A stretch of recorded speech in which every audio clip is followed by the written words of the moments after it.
Assalomu alaykum hammaga. 2012-yil Lacetti olib kelib qo'ydim. 2006-yil Lacetti qo'ydim. Undan oldingi safar rosa telefon qilib ulgurmaganlar rosa ko'p bo'ldi. Telefon qilib voy deb afsuslanib qolishdi.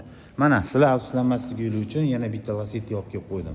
Mashinaning yili 2012, 168 ming probegda.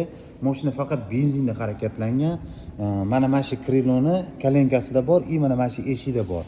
Bu tomonida mana mashetdan, mana shundoq pastiga lak sepilgan, mana mametiga shundoq kraska sepilgan joyi bor. Buni videolari ham bor, rasmlari ham bor, olib beraman.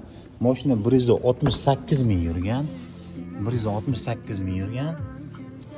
Obshipkalarini, mashinani bitta faqat himchiska qilib olish kerak bo'ldi. Boshqa ishi yo'q. Olasizlar, haydaysizlar bo'ldi. Uni ходовой motor, korobkalari ham, переключениялari ham hamma narsasi zo'r ishlab turibdi mana. Sidinalar, chexollari ham tayyor turibdi. Olib, faqat iloji bo'lsa, o'zingiz uchun 4 ta balon taqib oringlar.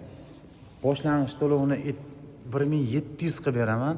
Agarda Instagramdan sheriklarni, do'stlarni belgilagan bo'lsanglar, yana ozgina skidka qilib beraman. Oyma-oy to'lovi 250 dan. Bemalol aloqaga chiqib, yana kelishiladigan joyi bor, gaplashamiz.